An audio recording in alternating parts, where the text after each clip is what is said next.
Welcome once again to HUDE Hour on HUDE Network, and as usual, we like to take a deep dive into the humanitarian and development space. And when we do that, we break down happenings and we ensure that the proper advocacy that leads to development and sustainability is what makes it right here to you every Wednesdays at 8 a.m. It's good to have you once again. I am Amadine Ogbewe.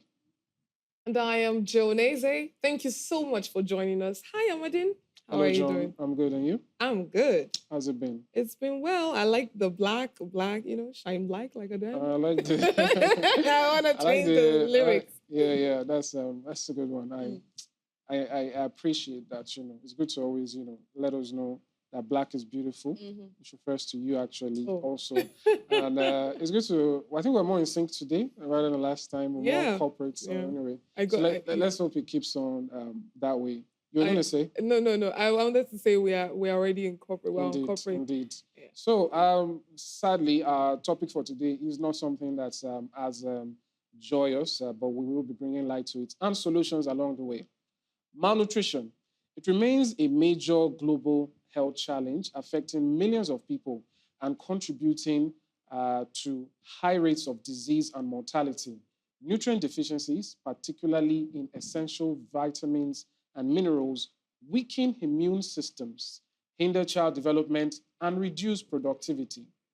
How can governments, organizations, and communities work together to combat this crisis and improve public health? Malnutrition is not just about food scarcity. It also includes inadequate intake of key nutrients needed for growth and overall well-being.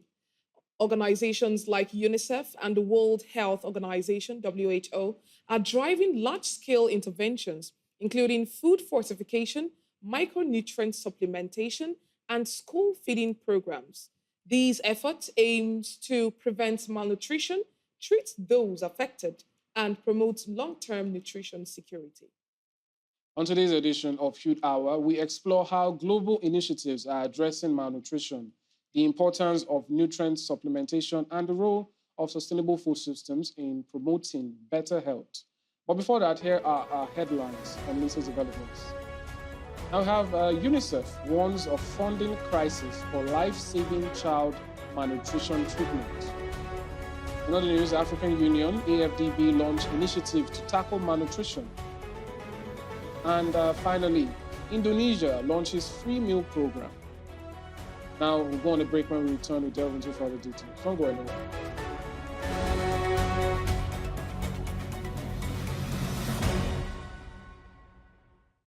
Now, to the facts of the matter. Malnutrition takes many forms, including undernutrition, such as wasting, stunting, and underweight. And then there's deficiencies in vitamins and minerals, overweight, obesity, and diet-related non-communicable diseases. In 2022, 2.5 billion adults were overweight, including 890 million living with obesity, with 390 million, while 390 million were underweight. Indeed, the impact on children is alarming. In 2022, an estimated 149 million children under 5 were stunted, 45 million suffered from wasting, and 37 million were overweight or living with obesity.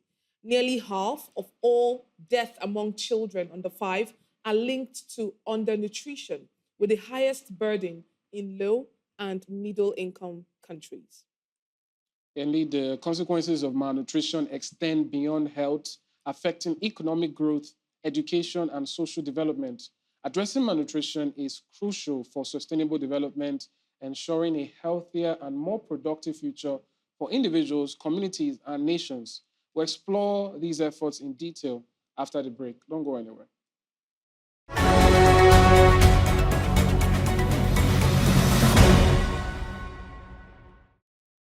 Now, to our first news item, nearly 2 million children suffering from severe acute malnutrition are at risk of death due to critical shortages of ready to use therapeutic food. UNICEF has warned funding gaps could leave 12 hardest hit countries, including Mali, Nigeria, Chad, and Sudan, without supplies by mid 2025. The crisis is worsened by conflict, climate shocks, and economic instability, particularly in Africa's Sahel region, where food shortages and rising prices have driven malnutrition rates higher. In Mali, over 300,000 children are expected to suffer from severe wasting in 2024, yet RUTF supplies began running out in July last year. Chad, which declared a food emergency in February, is also projected to exhaust its RUTF stock this month. UNICEF is calling for $165 million in urgent funding through its No Time to Waste campaign to prevent deaths and sustain treatment programs. Since launching the initiative in 2022, UNICEF has raised over $900 million, helping reach 5.6 million children with life-saving care. To address long-term child malnutrition, UNICEF also launched the Child Nutrition Fund, backed by the UK, Bill and Melinda Gates Foundation, and Children's Investment Fund Foundation. The fund aims to boost local production of fortified foods and reduce reliance on unstable global supply chains. Without immediate funding, millions of children could face severe health complications, developmental delays, and death due to preventable malnutrition. Now, again, this is just raising the alarm there from UNICEF. UNICEF is mostly concerned with things that have to do with the younger ones, the children, and all of that. And it's important to note that, we're talking about our future here. If the children, first of all, are at the risk of dying and not making it, there's no future there. On the flip side, if they do make it, but they're not adequately, they've not grown in the proper way because they are lacking nutrients, you still have a new generation that's still, not in optimum condition because they've had to survive with way less than they should. And I think that's the issue here. And again, this is just UNICEF saying, all hands on deck, let's come together, whatever you can bring to the table, let's get this done and let's save these children. Yeah, it's very important that this particular issue should be tackled, especially in the lives of children, because they are the leaders of tomorrow and they need to stay fit. They need to be, their strength needs to be made well, because if they are not well nourished, it will affect their growth, how they develop and all that. So it's very important that these countries, especially in Africa, should make sure that this is a priority. They set it as a very serious priority for children and every other person to benefit from all this. All right, we move to the next news item we have. The African Union Commission, AUC, and the African Development Bank's ALN initiative, in partnership with Senegal, have launched regional consultations to develop Africa's first multi-sectorial nutrition policy framework and set an investment target to combat malnutrition. The first consultation in Dakar, Senegal, gathered experts from 9 West African nations, civil society groups, and global organizations like UNICEF and WFP to address stunting, anemia, and obesity. Senegal's Ibrahima urged greater political commitment, calling nutrition an investment in the future. AU's Gertrude Kara emphasized a unified policy approach, while ALN's George highlighted its continent-wide impact. The consultation spanning all 5 African regions will shape the MNPF and drive participation in the 2025 Nutrition for Growth Summit in France. Okay, this is what we're talking about. A very huge step has been taken in Senegal to make sure that malnutrition is curbed. And with the partnership of UNICEF, international organizations, WFP, making sure that, yes, Senegal and every other 5 regional African countries are curbing malnutrition. And they made a very important statement there that uh, curbing malnutrition is an investment in the future. And when this is done, it shows that we have a safer future for our kids, our children, and their health is not longer going to be at stake. Indeed, and it also brings to mind the importance of collaboration to solve these problems. Like you said, the key word was investment, and that is what the collaboration is meant to ensure. That investment is, like I always say, put your money where your mouth is. If you know this is a problem, let the way you spend your funds show that you are taking it seriously and you want to ensure that the children, the people, everyone has proper nutrition. So anyway, we will go on a quick break now. When we return, we'll delve into our final news item. Don't go anywhere.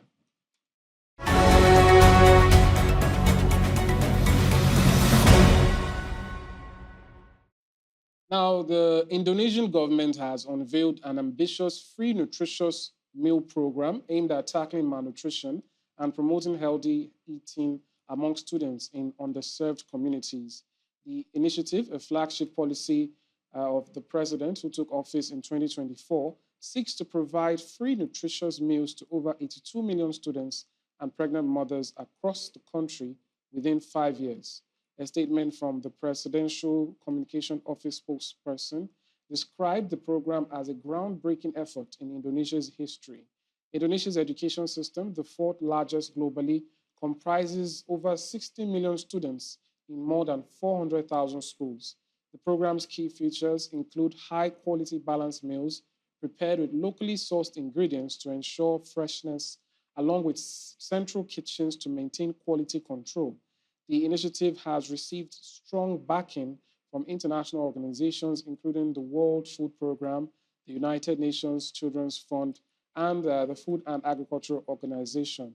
Well, the plan is ambitious, and I think in most parts, because of how much focus is being paid on ensuring that the food that is being provided here is of high quality and has nutrients in all regards. Because something that we tend to see with mass food systems or mass food provision systems is that there's a reduction in quality to ensure quantity. But from what Indonesia is putting in place, they want to ensure the kitchens are manned properly, the right nutrients are brought in, and this meal program. But I think perhaps my concern would be the issue of sustainability and ensuring that even though we are having short-term solutions, we're also planning for the long term, because you can't feed people now, as they say, give a man fish and then teach him how to fish, different things. But that being said, we can't get rid of one avenue or one pattern of solving this problem for the other. It has to be continuously together. While these methods and these strategies help children and those that are malnourished in the short term, we have those that are building the food system and the agricultural sector to ensure that we get these things, these problems are solved, even as far as issues that have to do with violence and conflicts that cascade into food insecurity and eventually malnutrition. These are things that should all be solved while we're also getting these sorts of programs. Yeah, and I think another particular angle that caught my attention is the ingredients used in producing or making these meals. By the time our guest comes up on set, I would like to know how nutritious it is, because they mentioned freshness and how important it is to get all these local ingredients, to make these meals. So it's something that I look forward to know how powerful it is, how nutritious it is, because most people don't really know the power of what they have. They just use it, or they don't know if it's adding to them or it's tarnishing their health. Indeed. So it's another angle that I look forward to our guests doing justice to. Indeed. Speaking of our guests, that will be how we end this segment. We'll go back now, or going on to the next segment. We'll be joined by a nutritionist. She is Gloria Obi Chidinma. She'll be joining us to do justice to the issue of malnutrition and ways to solve this issue, this global health issue. Don't go anywhere. It promises to be a very interesting one.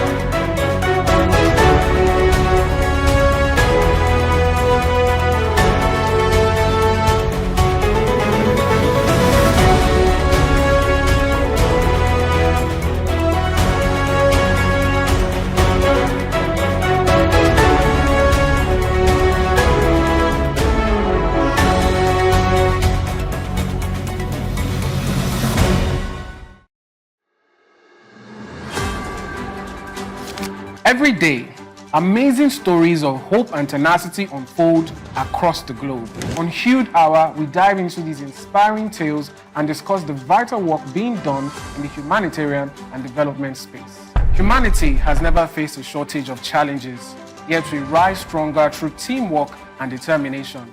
Though these remedies are often underreported, on HUDE Hour, we advocate sustainable solutions. We bring you the latest and most impactful news on how lives are being changed. We engage with young change makers and experts who provide valuable insights into relief efforts and the challenges faced by local communities through a global perspective. Join us every Wednesday by 8 a.m. on HUDE Network's YouTube channel as we embark on this journey of positive change.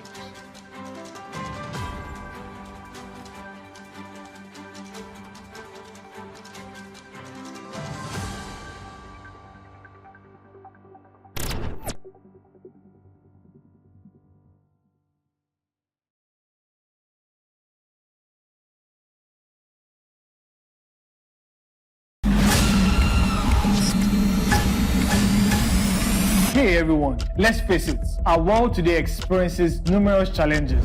And guess what? Our community isn't off the hook either. Most of the world issues are either not talked about enough or never talked about at all. But here on Timeline, we've got you covered. We dive deep into issues that affect us every day, leaving behind footprints of wisdom, knowledge, and solutions. Think of it like a roadmap that keeps you on the track for success. So buckle up, because in this new season of Timeline, we're taking another trip through the past, the present, and navigate into a more promising future. Again, we're talking solutions, people. And let's make one thing clear. This is not your average blah, blah, blah convo. This is real talk with a side of inspiration and a sprinkle of wow. I never thought about it like that. I'm your host on this impactful ride. Together, we'll tackle the tough stuff, laugh a little, and find ourselves on the path to positive change. So what are you waiting for? Season 2 of Timeline will be loaded. Let's get started. Hop in, and let's drive straight into the hearts of issues shaping our world. Let's go. Oh, one more thing. Hit that subscribe button and let's take this ride together.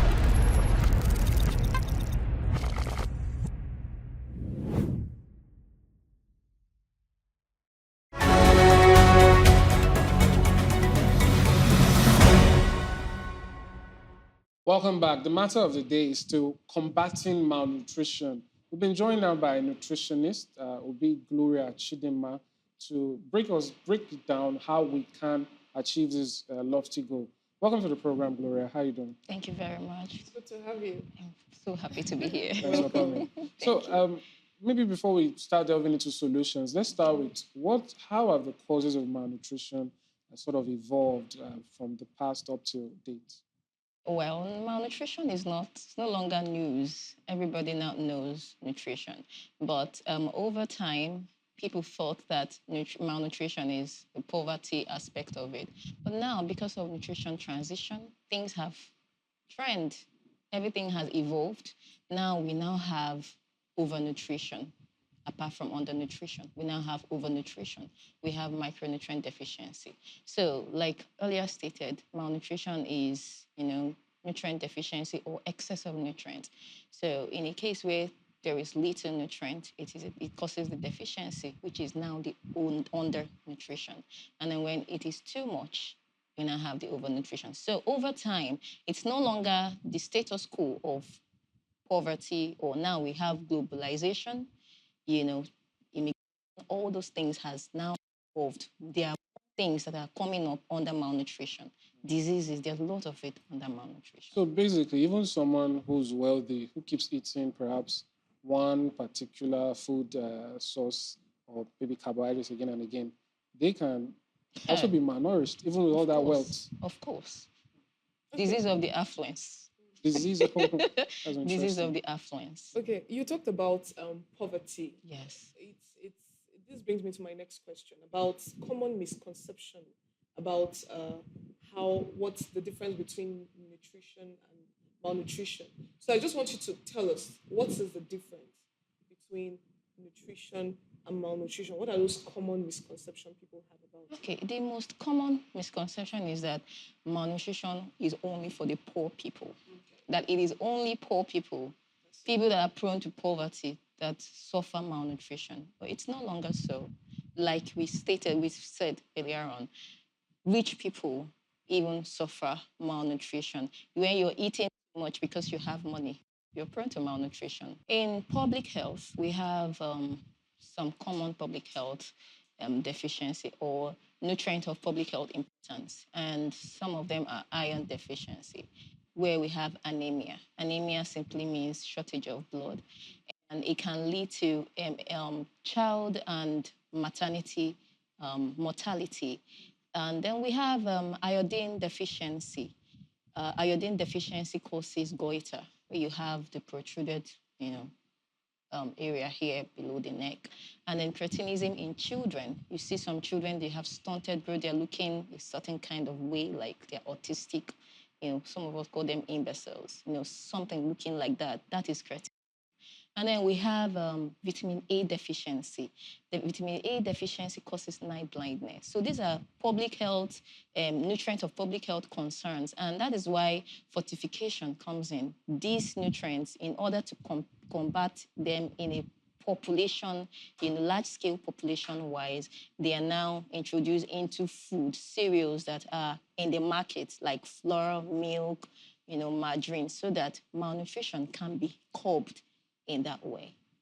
All right. So when we're talking about issues of causes and all of that, and earlier when we were reading out our news items, we highlighted some issues like conflict and all of that. Let's talk about the issue of climate change. What role does it play in malnutrition? Actually, climate change is a long time thing.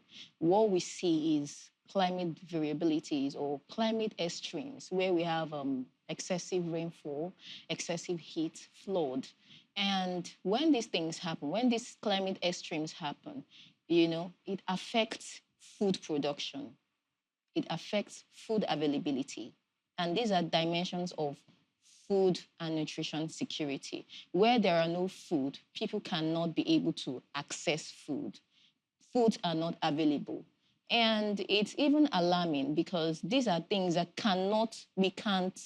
they happen. They are natural disasters. They happen. So it's just for ways to be made so that they can be mitigated, they can be controlled. So in a nutshell, climate change has a very, very huge, challenge when it comes to nutrition, because when we have flooding, farmers cannot even produce. Even when they produce, there are lots of spoilage. And then when we have excessive heat can even cause, microorganisms to thrive in the soil and then attack crops. So, all this climate change has a way of reducing food production, food accessibility, and in the long run, food consumption. People do not have safe access to nutritious foods, and then people cannot make good nutrition choices. Okay, what impact do ultra-processed food have? What we have in the market now are foods that are so high in sodium, foods that are so high in fat, little or no nutrient-dense foods. So these are already ultra-processed food. And then when these foods are in the market, people feel they are cheaper because they are easily accessible. When you go down the road now, you can easily see buns, fries, things, and you consume them. Over time, this thing has a way of reducing people's nutritional status and prone to diseases like cancer, non-communicable diseases like cancer, obesity. And so to speak, we are now in obesogenic food environment. Obesogenic food environment is an environment that does not allow nutritious food to thrive. Whole foods, people love convenience. So they would rather go for processed foods. And over time, excess consumption of this processed food has a way it affects our health. And when health is affected, malnutrition comes in because one of the causes of malnutrition, according to the UNICEF framework, is the immediate causes of nutrition, which has to do with disease and inadequate dietary intake. You see that within this immediate causes of malnutrition is where ultra-processed food comes in. Because when you're eating inadequately, you're prone to disease. And when you're prone to disease, it's a form of malnutrition, because if you have disease, some of the nutrients cannot even be metabolized, and you're lacking one or two nutrients. It's already a form of malnutrition. It's interesting, and particularly when you mentioned that people prefer convenience and so on. Is that a case that maybe healthy, properly made, nutritious foods are somehow more labor intensive or more expensive? Is that the case? Well, nutritious foods are kind of expensive, but non-nutritious food are more expensive. This is it. Because you purchase over-processed food because they are affordable, at the long run, you spend more on your health. But if you procure nutritious foods that probably they cost you a lot, over time you're investing in your health. So you're not prone to diseases that will take money away from your pocket at the long run. So it's a two-way thing. It's a matter of knowledge. It's a matter of people understanding what they are getting themselves into when it comes to food, what they consume. So So they should prioritize balanced yes, diet, they should even with prioritize, rising cost of food. Of course, because even because of the economic instability, we can't help it, but you can't help yourself. There are ways to purchase healthy foods, not just going to supermarket. There are ways to budget, plan yourself to get healthy foods. There are bulk buying. You can, one or two people can come together, buy things in whole, share it. This is also a way of procuring nutritious food. I remember times I tell my mom, get people that, women that can buy things in bulk. You all can share it. That way, the household is not suffering. There is household food security that way. And then at the same time, the household is not suffering malnutrition or food insecurity. Because if you want to capitalize on the economic or the capital or labor intensive, it's even more stressful at the long run. So people need to understand this, this a lot. People really need to understand it. Okay. I think this is time for us to talk about the economic challenges that we are really going through right now. Yeah. And it's not really a country issue. It's kind of other countries are also in it. So as a nutritionist, you've stated it clear that it's more expensive. But in fact, it's two ways.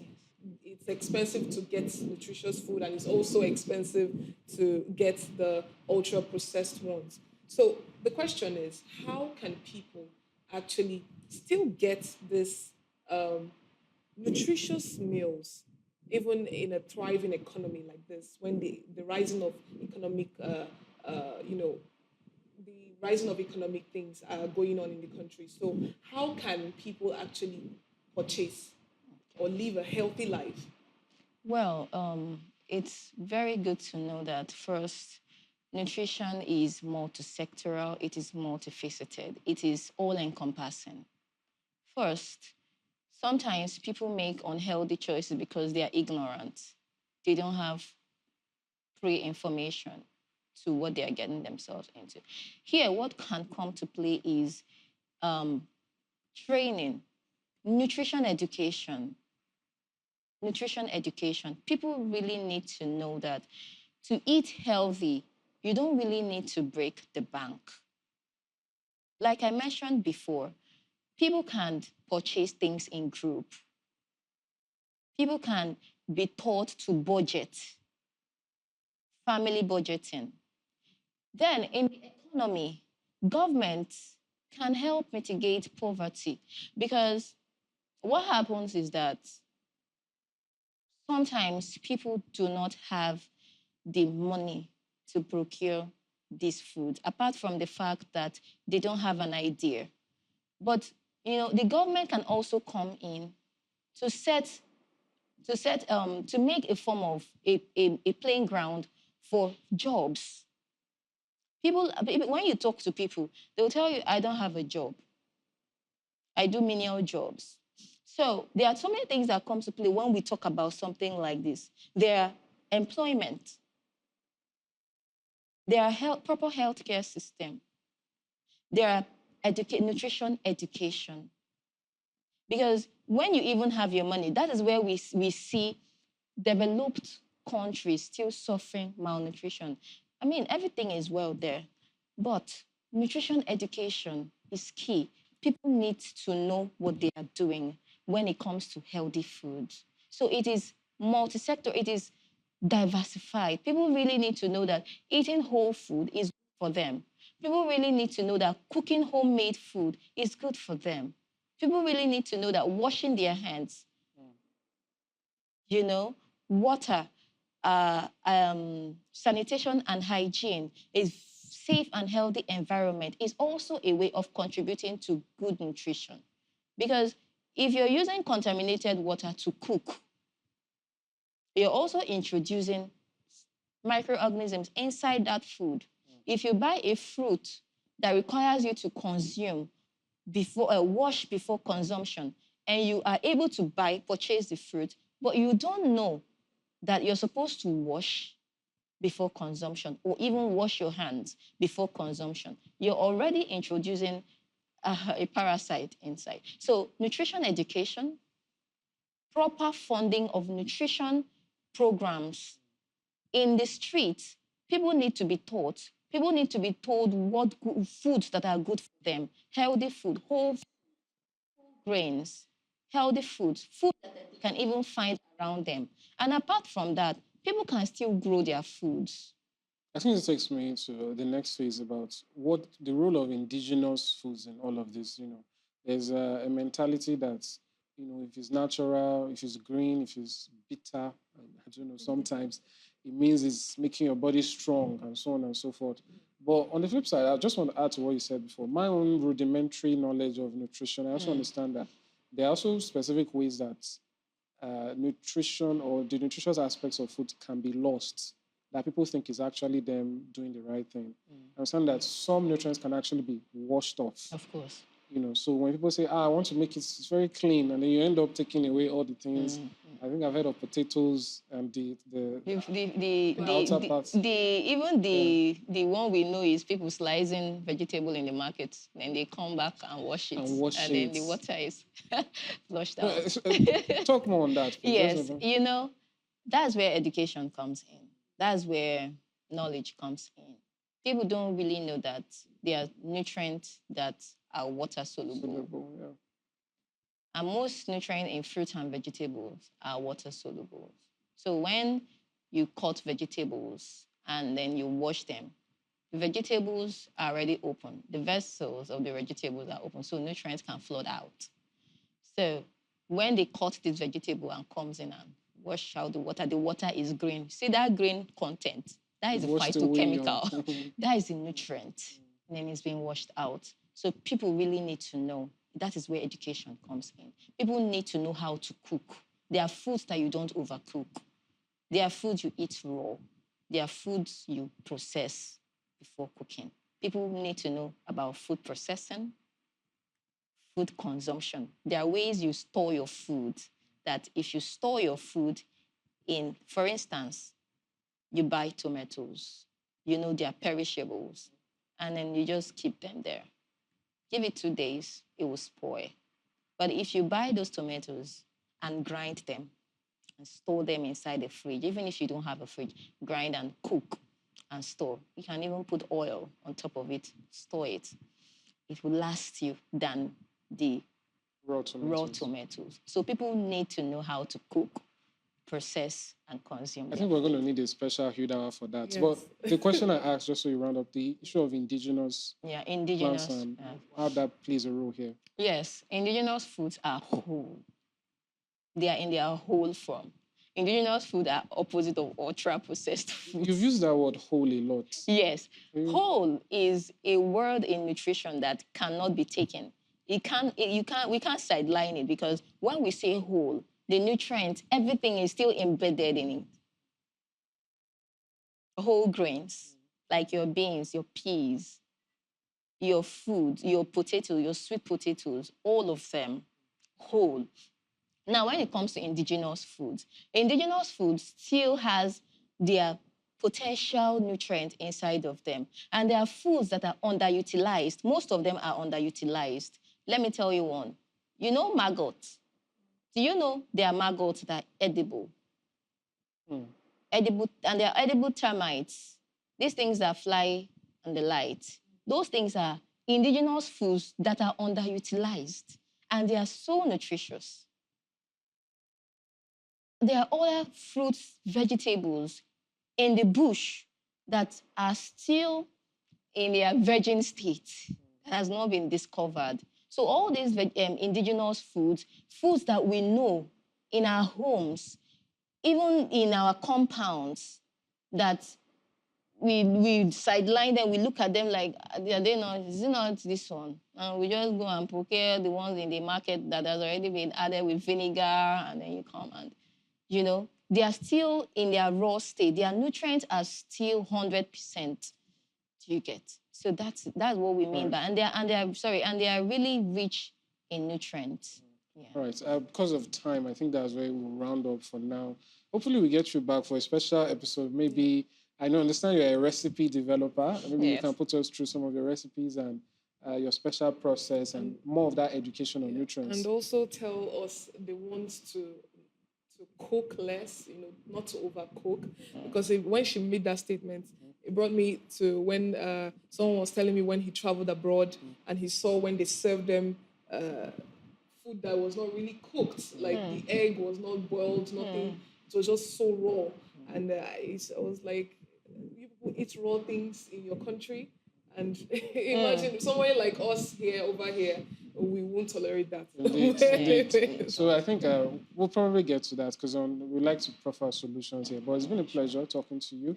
I think one personal recommendation from me is I do hope nutritionists like yourself, dietitians, maybe sometimes you take a stroll into that forest you mentioned and discover some new Trust me. Don't worry, I'll go on that escapade. Thank you so much. Appreciate that. Thank you. Well, that's how we round off this segment of the program. We've been speaking with Obi Gloria. She's a nutritionist, and she's been breaking down how we can combat the issues of malnutrition, a global health issue.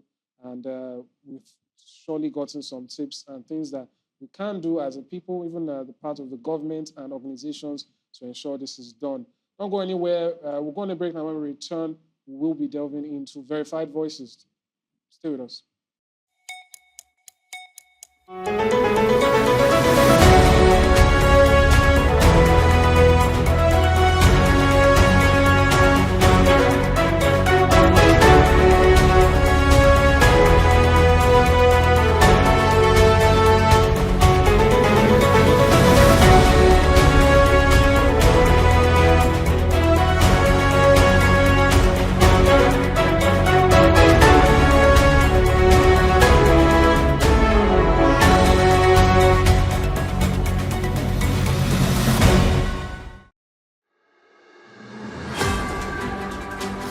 Every day, amazing stories of hope and tenacity unfold across the globe. On HUDE HOUR, we dive into these inspiring tales and discuss the vital work being done in the humanitarian and development space. Humanity has never faced a shortage of challenges, yet we rise stronger through teamwork and determination. Though these remedies are often underreported, on HUDE HOUR, we advocate sustainable solutions. We bring you the latest and most impactful news on how lives are being changed. We engage with young change makers and experts who provide valuable insights into relief efforts and the challenges faced by local communities through a global perspective. Join us every Wednesday by 8 a.m. on HUDE Network's YouTube channel as we embark on this journey of positive change.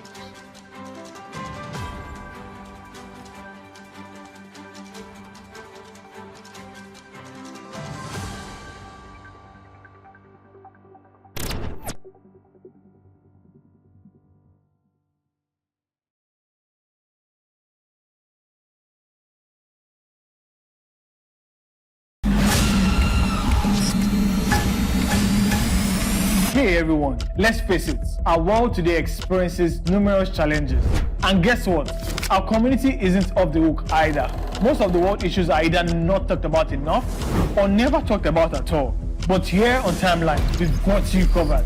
We dive deep into issues that affect us every day, leaving behind footprints of wisdom, knowledge, and solutions. Think of it like a roadmap that keeps you on the track for success. So buckle up, because in this new season of Timeline, we're taking another trip through the past, the present, and navigate into a more promising future. Again, we're talking solutions, people. And let's make one thing clear. This is not your average blah, blah, blah convo. This is real talk with a side of inspiration and a sprinkle of wow. I never thought about it like that. I'm your host on this impactful ride. Together, we'll tackle the tough stuff, laugh a little, and find ourselves on the path to positive change. So what are you waiting for? Season 2 of Timeline will be loaded. Let's get started. Hop in, and let's drive straight into the heart of issues shaping our world. Let's go. Oh, one more thing. Hit that subscribe button and let's take this ride together.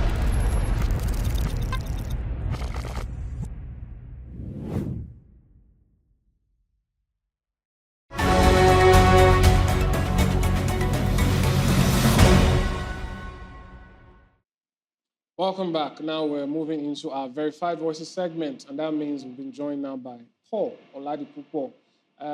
Verified Voice, where we talk about, or we take a look at what the stakeholders are saying as regards that particular issue. Hello, Paul. How are you doing today? Very well, thank you, Amadine. And how are you doing as well? I'm good. And John, I love seeing your smile each time. You should know by Thank you now. so much, Paul. How have you been? Very well, thank you, John. Okay, now today we're moving on with our Verified Voices, looking at what our stakeholders are saying in the sector. It's malnutrition that we're talking about today, and it's important for us to see what exactly is going on in this space. On the very first here is from the World Food Program, WFP, for South Sudan. They say that there are over 2 million cases of malnutrition among children in South Sudan, and the key drivers include high prevalence of diseases, inadequate feeding practices, high level of food security, and limited access to health. The WPF works with partners to treat and prevent malnutrition. I mean, this is going to be a lot of work right there that's going on in South Sudan. And this just pans out and also verifies what our guest said earlier on, that the issue with malnutrition ranges. It's not just in how food is or whatever, right? It also has other things that are also attached to it. The economy of the area also matters. How food gets to the people also matters. The purchasing power of people as well also matter in all of these things. Because I mean, sometimes you might think you are feeding well, but rather you're not even feeding well, but rather you are malnourished and you don't even know that. Amadine, I'll start from you on this one. Yeah, I think it's pretty clear. Other issues that affect it are the stability of the region. And South Sudan has been going through some tough times, and I do hope that when it's laid out like this, it does lead to more interventions and help for them. And I think that's pretty much it. Yeah, and the one that was even shocking for me in this one is the fact that access to good health as well also counts as one of it. It's a sad case right there in South Sudan, and I hope that the WFP is able to work out something that works for them, and we have more reduced cases, because 2 million is actually a large number of cases. Let's move on to the next tweet. This is from UNICEF Afghanistan, and I'm very sure that John is happy to see this. This says, cheers to women teaching women across Afghanistan. Moms gather at a community health workers' house to learn about good nutrition, hygiene, vaccine, and to screen their child for malnutrition. A cooking class at the end, and it's lunchtime for the babies. I mean, you can see a picture of the health worker here teaching the mothers on hygiene and also good nutrition. And you can see the picture of the mothers right there feeding their babes. It's very, very, it's a very lovely picture, and it's nice to see something like this happen. Our guest earlier mentioned that education is also part of what we need to do in trying to reduce the numbers of cases that we have that relates with malnutrition. I think this just proves it, that if we could have more educations here and there in our communities, little by little, we'll be able to eradicate this problem that we have in our communities. Joan, the floor is yours now.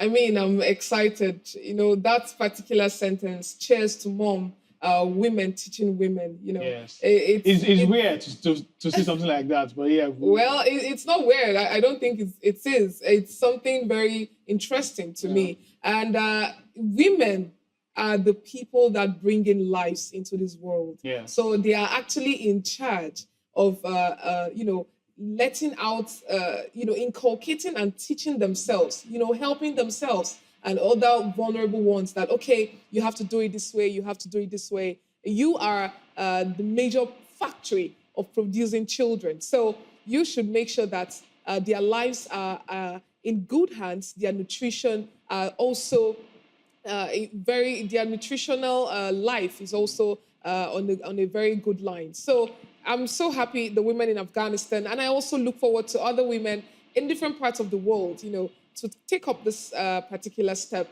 and make sure that the world is a safe place. Yeah, I mean, I was expecting that you also make comments as regards the babes that are eating there. You didn't make comments regards that, but there's no problem, actually. Let's move on. The next tweet is from Nutrition International. They say that we believe gender equality is essential to end malnutrition. When women and girls have equal access to nutrition and education, the entire community thrives. Through our work, we are breaking down barriers, promoting equality, and ensuring women and girls have the resources they need to lead healthier and more empowered lives. We could go learn more about this if you want to learn how they are championing this particular movement in the future. Like this is Nutrition International telling us that apart from what we see in our day-to-day lives, right, it's also important for us to note that educating our girls and also our women is very important if we want to ensure that we eradicate this particular issue we're talking about, malnutrition. If we're looking at a future where we don't talk about malnutrition again, it's also important that we take education serious, educating all our girls, all of our women, to ensure that this doesn't happen in the future. Amadine, over to you. Indeed, I think it's very straightforward. We don't want to, sectorize or, spread or divide this knowledge. You shouldn't hoard knowledge. Exactly. So no gender should be left untouched or unattended to, especially when, like Joan says, a lot of women are associated or tend to be put towards their children's nutrition, which really shouldn't be so. It should be, a home that has a father and a mother, ideally, in most cases, should have both equally involved. So that in that case, I think that is where gender equality comes in, to ensure that that knowledge is widespread. And whatever the case, even if a father is left at home with his children, it doesn't give them something that they should not be eating because he doesn't know what they should be eating. So gender equality is fair in this system. Exactly. It's important for both the men and also the women in the communities to learn all of these things so that it's not segregated to one gender just alone. John, your reactions on this? Well, I'll just take another turn that from that particular tweet, it shows that men are more exposed. So women should not be left behind. Everybody should be taken along, in the same boat. Everybody, it's gender equality. There should be gender equality in every sector, from education down to the political system, and now to feeding as well. This is a matter of health. So women should also have equal access to nutritional meals. So that's my take on that. So thank you so much, Paul. I think we have to round it up there. It's been an interesting one, but we're out of time now. It's always a pleasure to have you. Thanks so much for joining us. Thank you very much, Amadine. Thank you, Paul. All right. So that's how we end it today. I hope you take some of the things we've said today into account, including that from our nutritionist and the issues she raised and the little tips and misconceptions she broke. They can help you to go further. Also taking a look at our news items, success stories, and all of that. We've been talking about combating malnutrition, and this is still HUDE Hour. Do join us next time, Wednesday, 8 a.m., where once again we'll break down issues within the humanitarian and development space. I remain Amadine Ogbewe. Bye for now. And I am Joan Eze. Thank you so much for joining us. Bye for now. See you next time.